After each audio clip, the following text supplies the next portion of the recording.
with cell wall synthesis in the bacterium.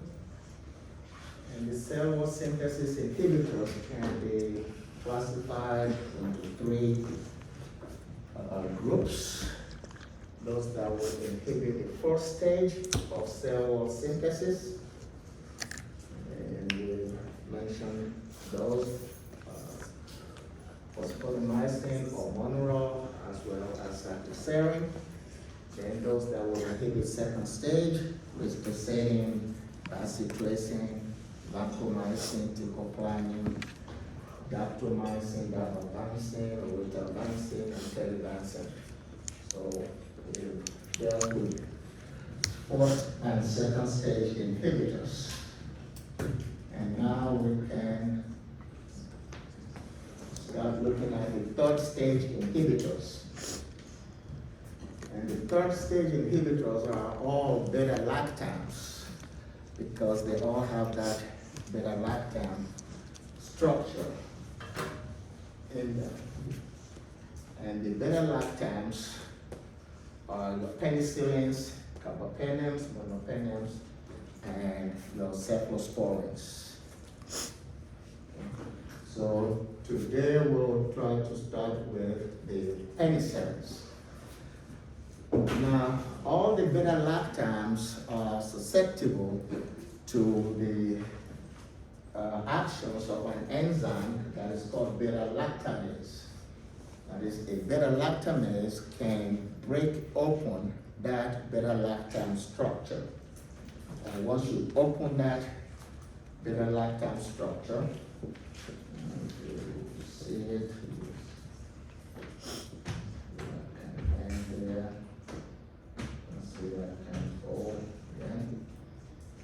And if you crack it open,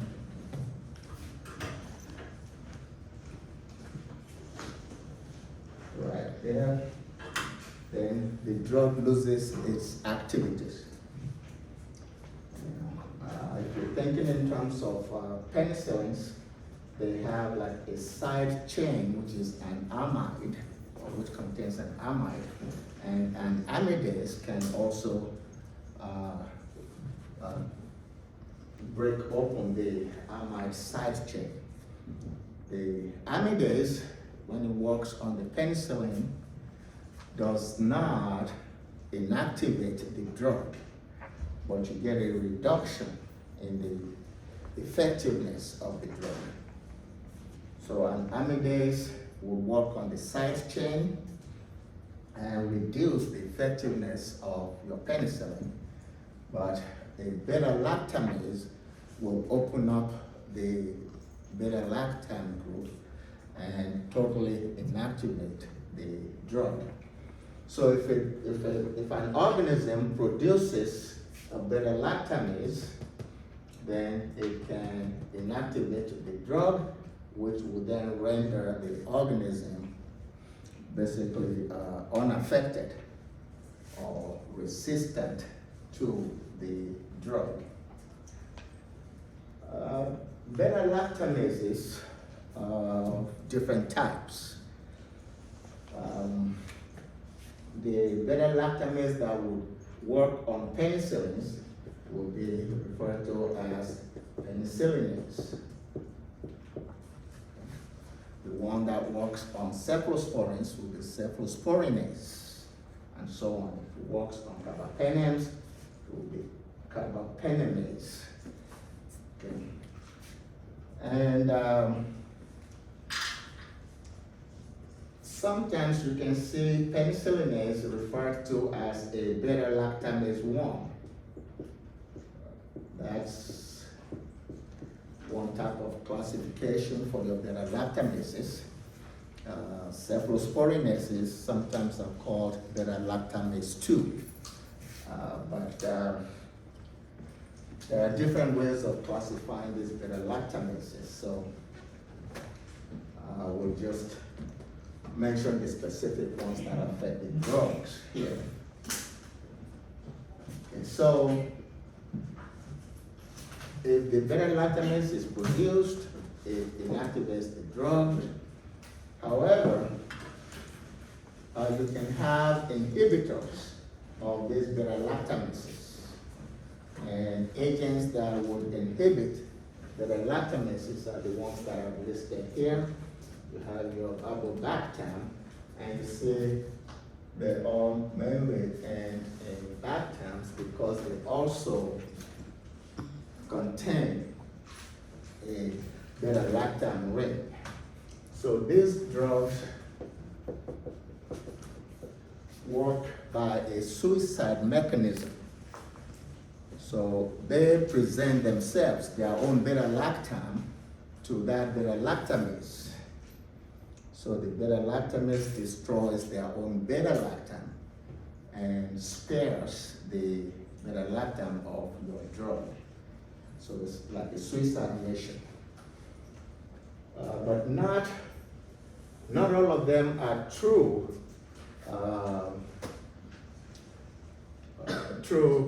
beta-lactam containing agents. For instance, this avibactam, it has a structure in it that looks like a beta-lactam, but it's not a true beta-lactam, okay? But it still inhibits that beta-lactamases.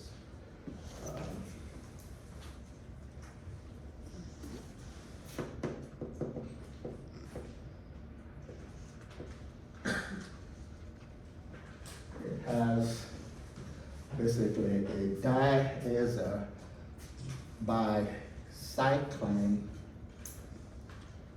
octane in it. Okay, so it's not a true beta-lactam as such. However, we put all of them under the beta-lactamase inhibitors. This imipenem, I should say, is actually a carbapenem. So imipenem is a type of carbapenem. So it has activity on its own as an antibacterial agent, but it can also inhibit penicillinase. Okay. And once you give a beta-lactamase inhibitor concurrently with your penicillin or your beta-lactam antibiotic, then you can extend the duration of action of that penicillin, okay, because of that beta-lactam, because it will not be destroyed by the beta-lactamase. And two, you can expand the spectrum of activity of that drug. Yes? I have a question for the beta-lactam. For the what? Beta-lactam? Isn't it also a not true beta-lactam also? He said that already. He said that? It says it in market. I wrote it down. Not true. He said it. Are we okay now? Yeah, cool. Thank you. Okay. All right. So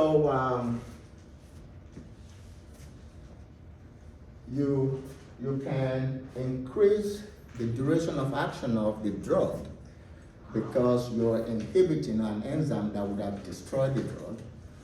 And two, you can expand the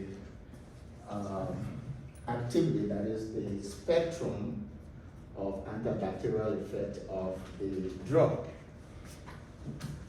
So all these beta-lactamase inhibitors are combined with some other beta-lactam drugs. So make sure you know what is contained in these products that I've listed on the right-hand side there. So all of them will contain a beta-lactamase inhibitor and a beta-lactam drug. So make sure you know the content. I'll just take one to give you a quick example.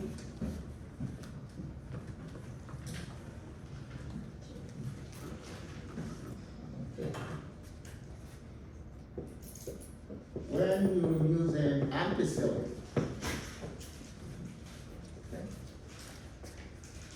Ampicillin does not affect your moraxella.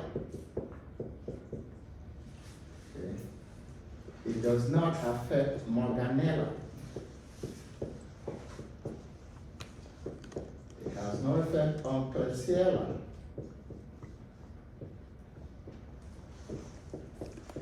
Not Clostridium, and not Fusobactam,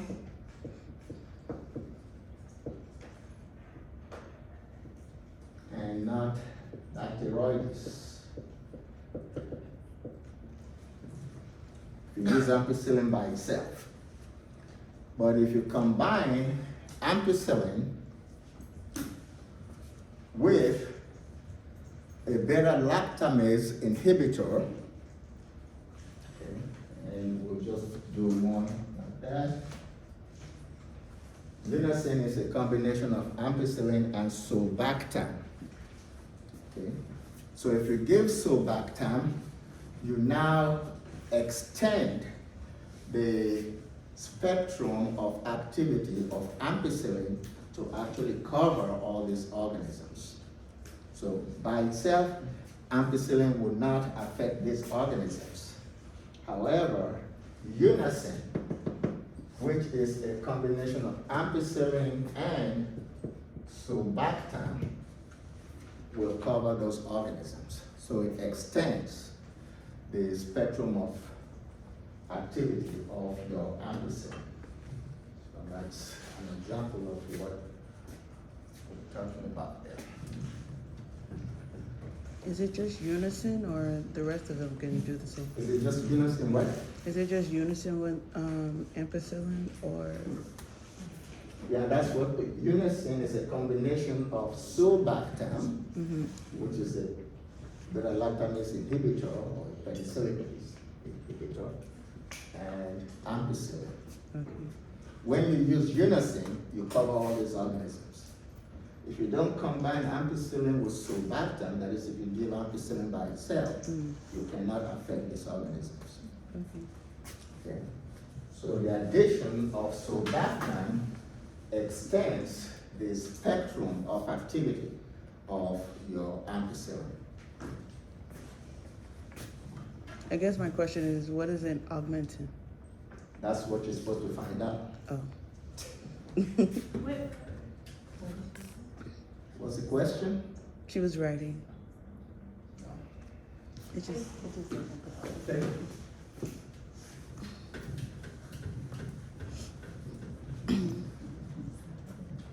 All right, so now we can look at the penicillins. It's one of your beta-lactams.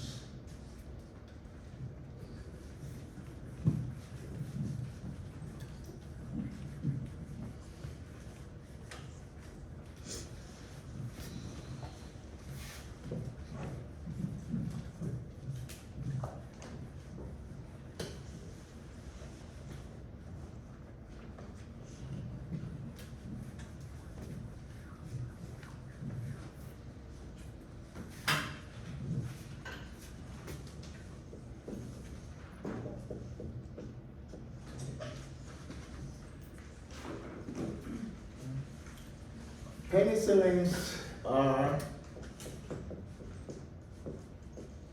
bactericidal, and they are time-dependent bactericidal agents. In fact, all your beta-lactams are bactericidal, and they produce time-dependent killing of bacteria.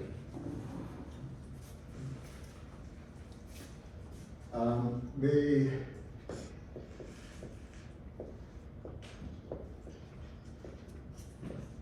penicillins have certain things in common.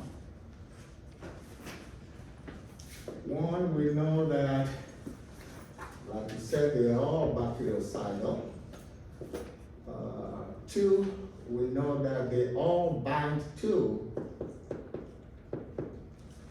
penicillin binding proteins. With your penicillins, they bind to PVP1 and 3, penicillin binding proteins. Just because it is called penicillin binding protein does not mean that it is only penicillins that bind to PVP. All beta-lactams, all of them, would have to bind to a PVP before they can produce their cell wall synthesis inhibition. Okay. 3, we know they have cross-aragenicity, which means if you are allergic to one, chances are you'll be allergic to any one of them. So you have cross-aragenicity with these agents. And 4, they have the same nucleus, which is the 6-beta aminopenicillinic nucleus. So they have those in common. But they have certain differences.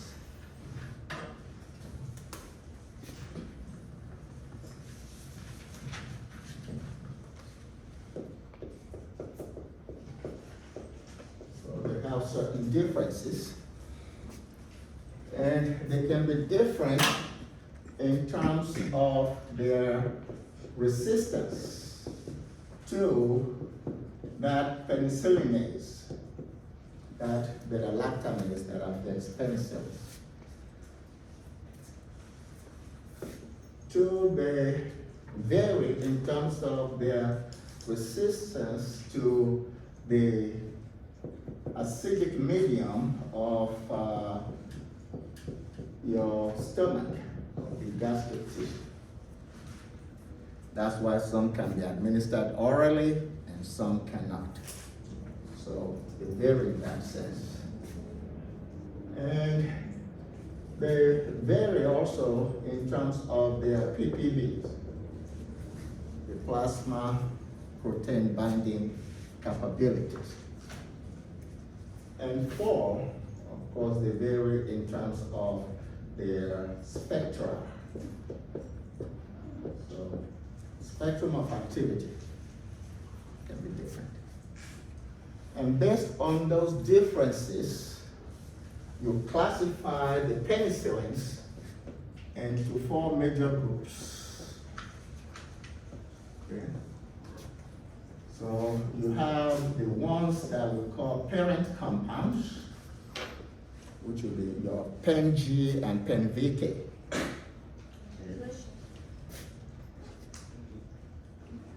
And these are also sometimes referred to as your benzyl penicillins. So PEN-VK is penicillin VK. And the K there is actually potassium. And then, of course, you have your penicillin G. Those are the parent compounds, that is, the ones that were originally produced by a living organism. And then you have the ones that we call the PRPs. That is penicillinase resistant penicillins. Those are the PRPs, that is penicillins that are actually resistant to the inactivation or inactivity effects of your penicillinase. And then you have the ampicillins, and the ampicillins are so called because members of that class tend to be converted back to ampicillin in the body. So if you're talking about, say, amoxicillin, cycloxilin, hetacillin, vacampicillin, all of those can be converted back to ampicillin in the body. Okay. And then you have the ESPs. That is the extended spectrum penicillins. The extended spectrum penicillins. And so we will examine those groups based on those differences. And then we will take PENG as the representative agent and discuss its pharmacology to represent the penicillins. Okay. So PEN-DK, PEN-G, those are your benzyl penicillins. Okay. The PRPs are your methicillin and nafcillin. I think they're all in that sheet that we passed out today, which should also be in your handout. And you have oxacillin, cloxacillin, and dicloxacillin. Your PRPs are also sometimes referred to as the anti-staph penicillins.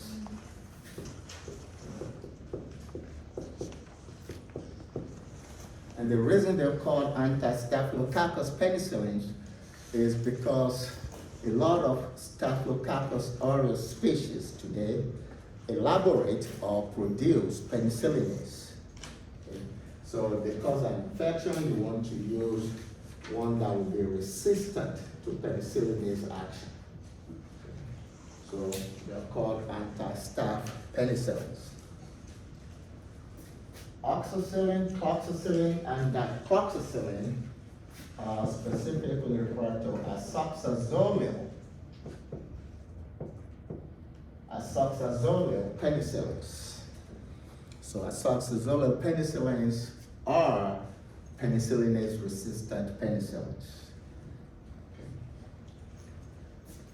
And then for your ampicillins, you have ampicillin itself as a member of that group. And of course, you have the very commonly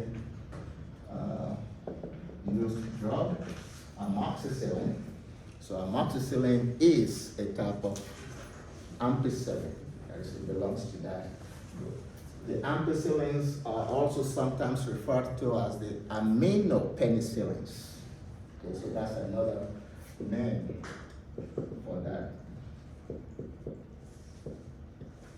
group, aminopenicillins. Okay.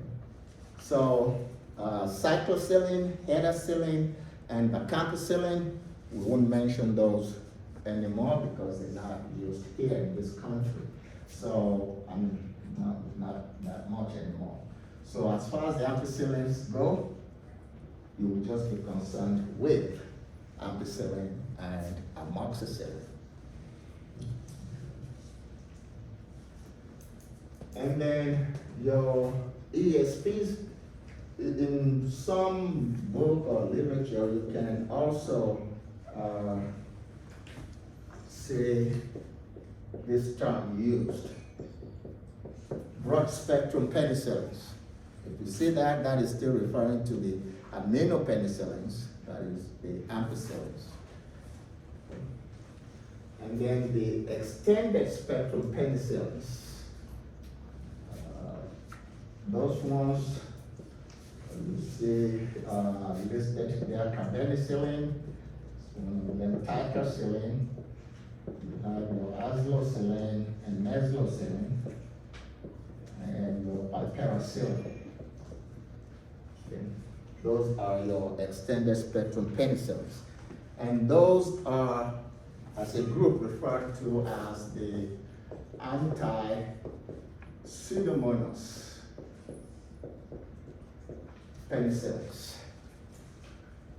The ESPs that are extremely effective against Pseudomonas, like Pseudomonas aeruginosa, are actually these last three.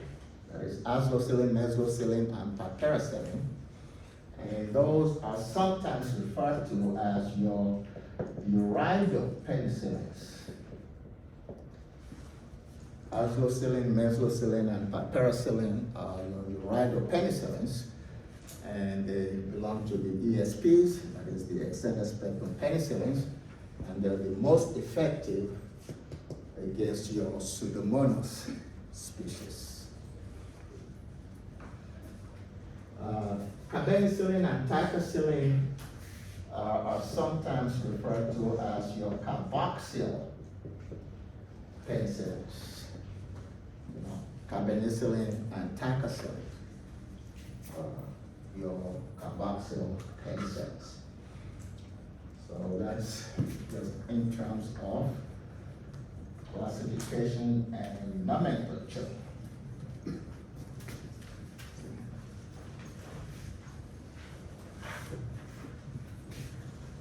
So one of the differences we mentioned was in terms of resistance to penicillinase. And if you look on that chart, the only group where you will see yes for resistance to penicillinase will be your PRP group. Okay, all the others you will see no. In other words, all the others can be destroyed by your penicillinase. Okay, so the only group that is resistant to penicillinase will be your PRPs. Okay. And then we mentioned the issue of plasma protein binding capability. Okay. The PRPs have the highest in terms of your plasma protein binding capability. They're all in the 90% range with the exception of methicillin. Okay. And the lowest as a group will be your ampicillins, which are all in the 20% range. Okay. So the ampicillins as a group will be the lowest in terms of plasma protein binding. The PRPs will be the highest, because those will be in the 90s.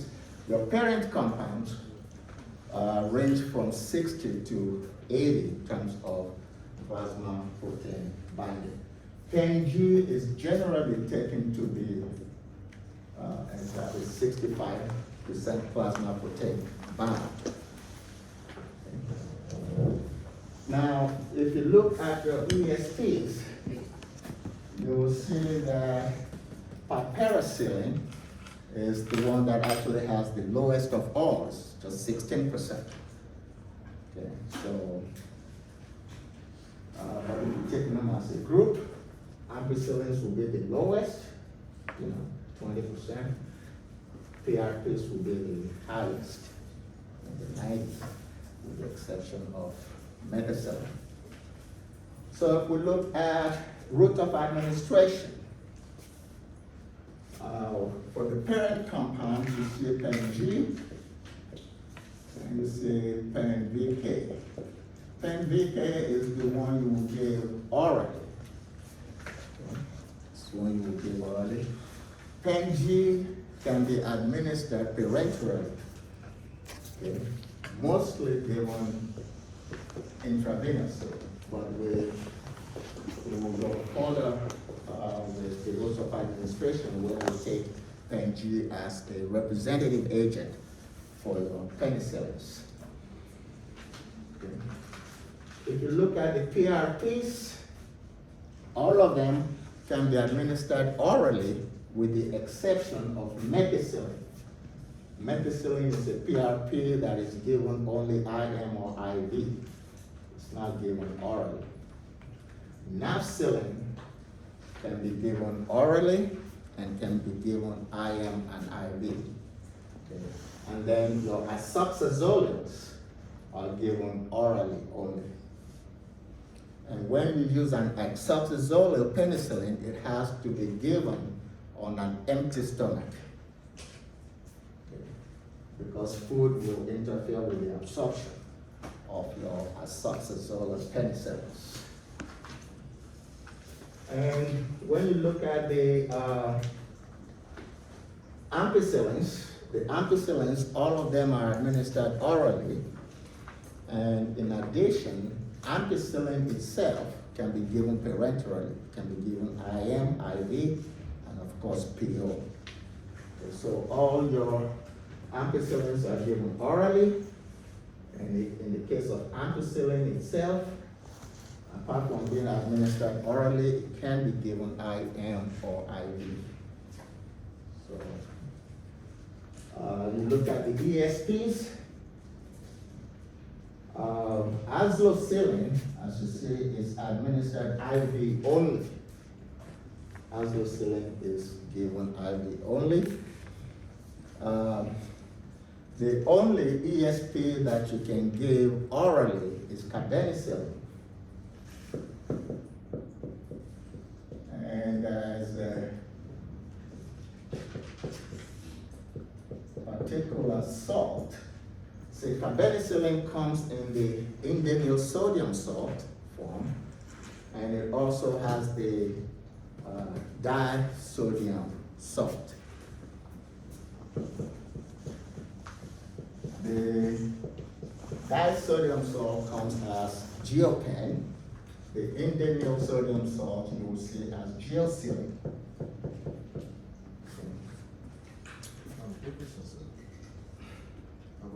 Regards to that oxacillin. It's what? The oxacillin, which you included there, you said it is the only oral. Yeah, the azoxyzolines are given orally only. Now, that is toxicillin and diatoxicillin. The only one you can give parenterally as well is your oxacillin among your azoxyzolines. Okay, but whenever you give an azoxyzolin orally, it has to be given on an empty stomach. Carbenicillin, indenyl sodium, is geocillin, and that's the one you can give orally. The disodium salt is given parenterally, IV, IM. Okay. So, and that's the only ESP that you can see given orally. And apart from isocillin, the others are given IV or IM. And the other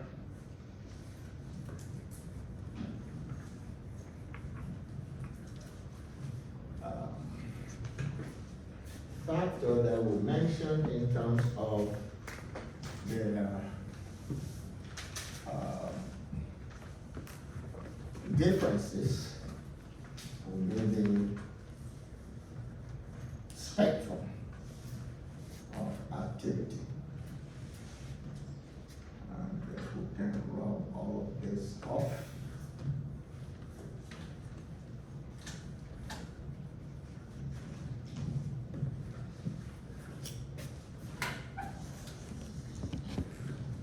So we can look at the antibacterial spectrum of your penicillins.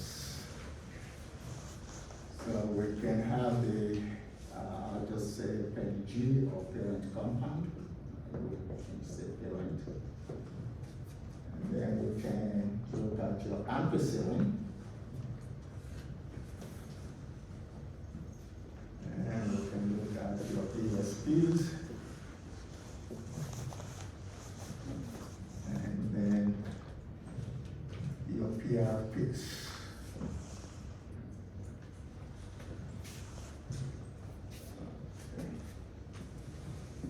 Look at their differences in terms of spectrum of activities. If we start off with the gram-positive aerobic cocci, gram-positive aerobic cocci. There you're talking about Staphylococcus and Streptococcus. So your parent compounds will be active against your staph and strep. Okay. And so would your ampicillin and your ESPs and your PRPs.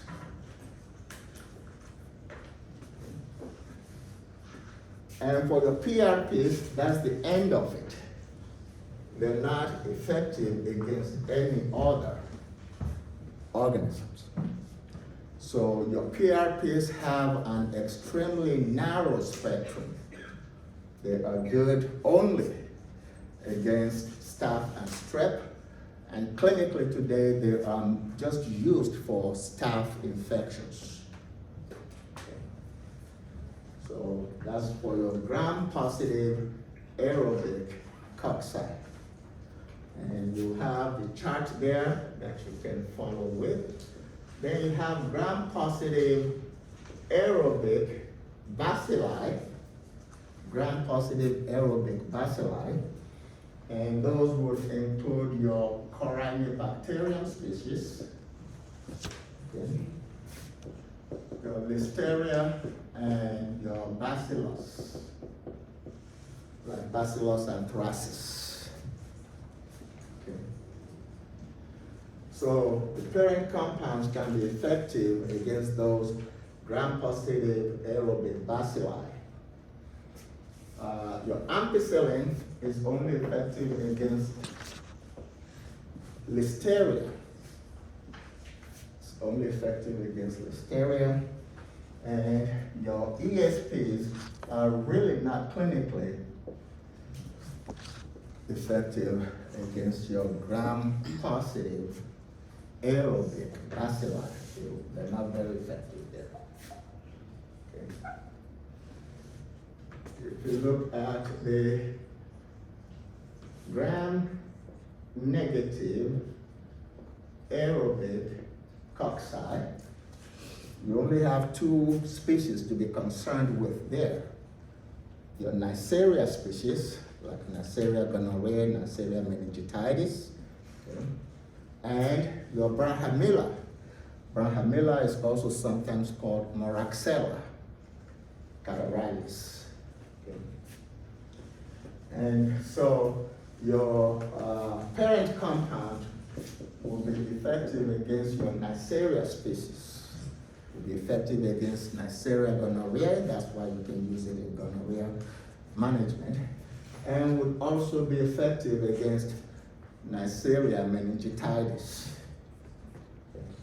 So that's the one that will be effective there. Ampicillin would also be effective against Neisseria, but it is mainly just Neisseria gonorrhea. The ESPs can also be effective against Neisseria gonorrhea. You have some of them that can be given just as a one-time dose for gonorrhea.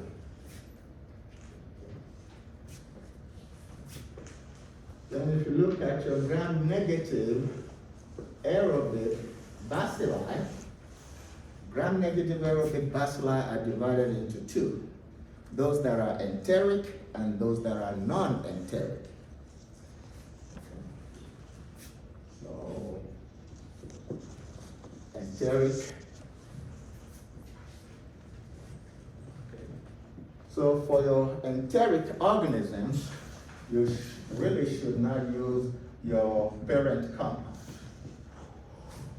because they're not effective against gram-negative aerobic bacilli that are enteric. Your ampicillin can be effective against what we just call PRES. PR there stands for Proteus, Proteus mirabilis.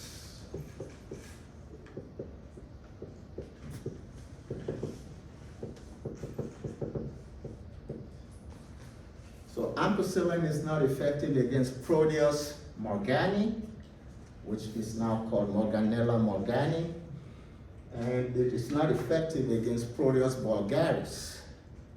Okay. So it is effective only against Proteus mirabilis. And your ESPs will be effective against, and that's Proteus, the E there will be Escherichia coli, One S is Salmonella, the other S is Shigella. Okay, that's why we just say press. And your ESPs will be effective against all of your gram-negative aerobic bacilli that are enteric, with the exception of Salmonella, and your Shigella, and Yersinia. In that case, will be Yersinia enterocollitica.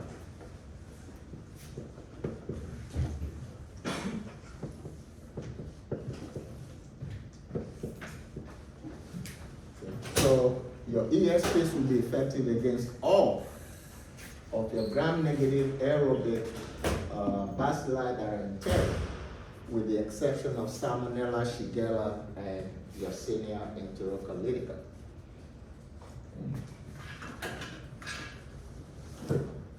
And then if you look at the ones that are gram-negative aerobic bacilli that are non-enteric, you'll say that your parent compounds are only basically effective against your Pastorella and Streptobacillus organism. That is Streptobacillus moniliformis. Okay. And for ampicillin, it will be effective in what we call HBCG, Haemophilus influenzae or Haemophilus species, Haemophilus influenzae, and Bordetella,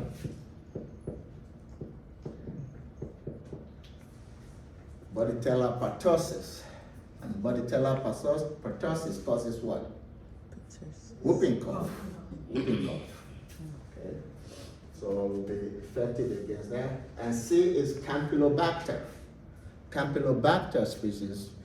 Sometimes you see your Helicobacter lumped along with your Campylobacter. Campylobacter jejuni. Okay, so that's there. And then this is Gardnerella vaginalis. So that is for your ampicillins there. For ESPs, you just say APHP. Okay. Acinetobacter and your Pseudomonas, and then you can have also your Haemophilus influenzae and the Pastorella species. Okay. So those are all aerobics. If you go to the gram-positive anaerobic cocci, gram-positive anaerobic cocci, we'll be talking about Peptococcus and Peptostreptococcus. Okay. So all of them will be effective against those organisms, Peptococcus and Peptostreptococcus. Those are your gram-positive anaerobic cocci. And you have your gram-positive anaerobic bacilli. Okay. And that would essentially include your Clostridium species. Okay. Clostridium tetani, Clostridium perfringens, but not Clostridium difficile. Okay. So Clostridium tetani is the one that causes tetanus. And then Clostridium perfringens is the one that causes gangrene. So the parent compounds will be effective against that organism, but not Clostridium difficile.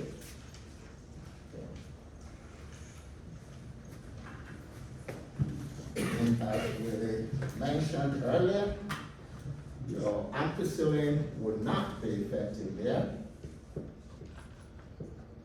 but your ESPs can be effective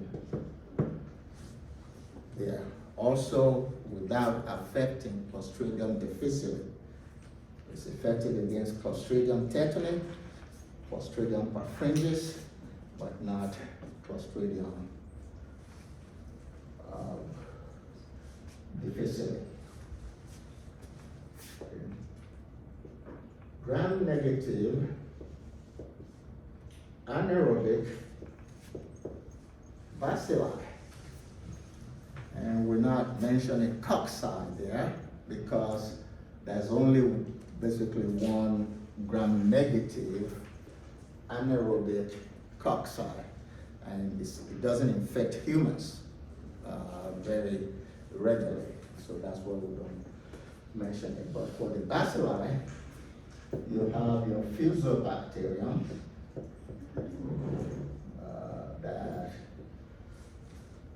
your parent compounds can be effective against. And then you have your Bacteroides. Bacteroides, you can see sometimes referred to as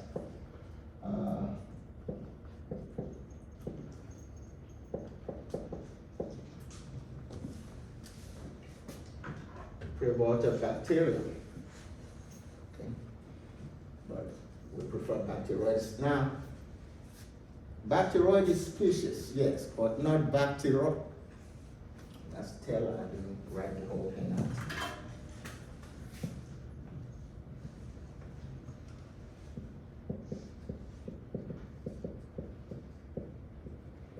That is sometimes a Bacteroides species.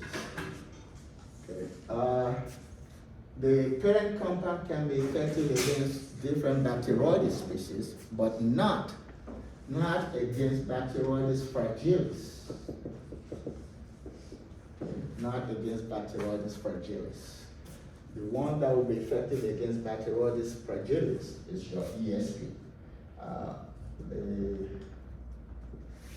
ampicillin will be none, and your ESPs can affect Bacteroides fragilis, but not your parent compound.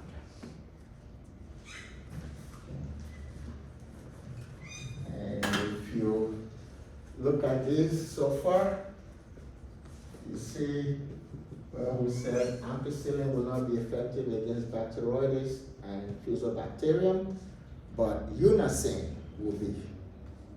That's why we talked about sulbactam plus ampicillin to give you unacin. The same thing with Clostridium, the same thing with Klebsiella, the same thing with Mozzarella, and and Morganella morgana. Okay. Because sulbactam extends the spectrum of your ampicillin. And we have actinomyces or actinomycetes.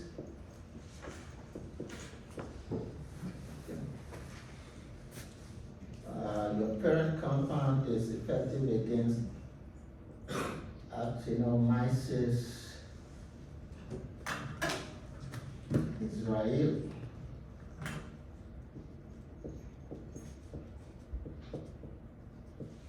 That's in Israel. Okay. But your ampicillin is actually more effective than parent compounds on your actinomycetes. So it is effective against actinomyces israeli, and it is also effective against nocardia. Nocardia asteroides.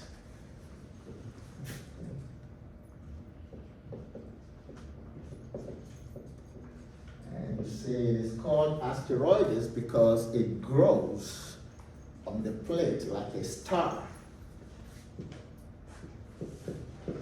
See, the Latin word for star is astra. Okay, and that's where you got asteroids or asteroids from.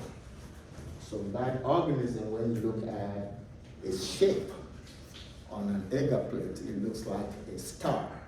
So it's called Nocardia asteroides, and it causes nocardiosis. And then I think lastly there you have your spirochetes.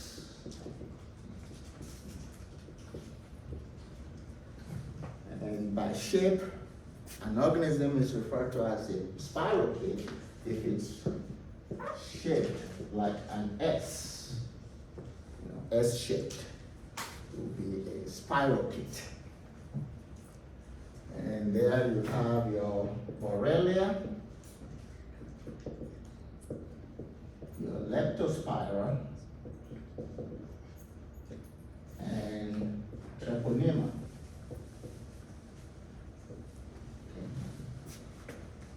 For Borrelia, you will see there Borrelia burgdorferi, which causes Lyme disease, Borrelia burgdorferi. And then you have Borrelia recurrentis, which causes relapsing fever. Relapsing fever. So a person with relapsing fever will feel fine during the day.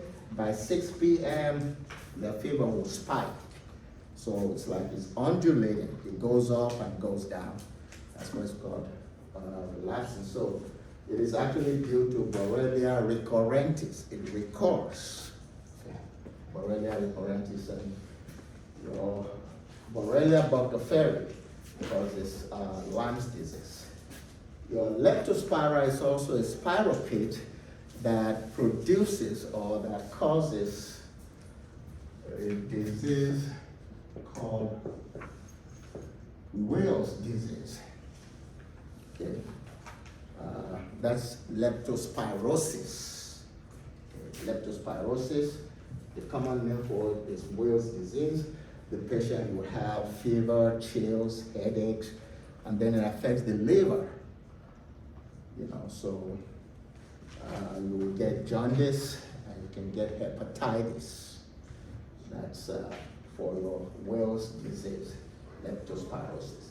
And Treponema pallidum is the one that causes syphilis, but you also have Treponema buccali, which we'll mention later, that causes your trench mouth.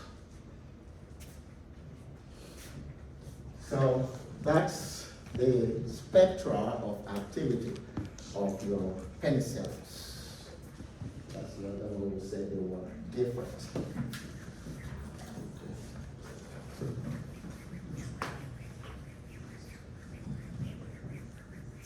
So now, if we take penicillin MG as the representative agent,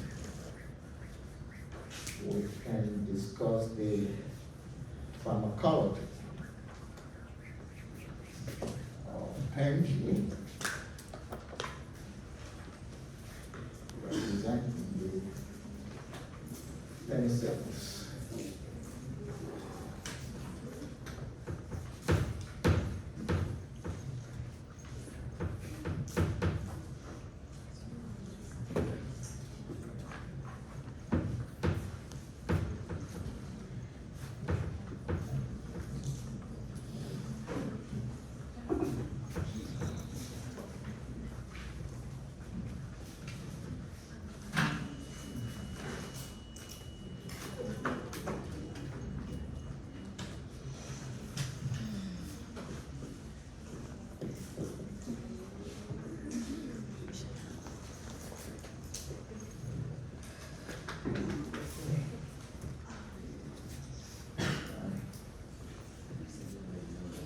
So we'll give you 5 minutes to stretch. Oh, thank you, Lord.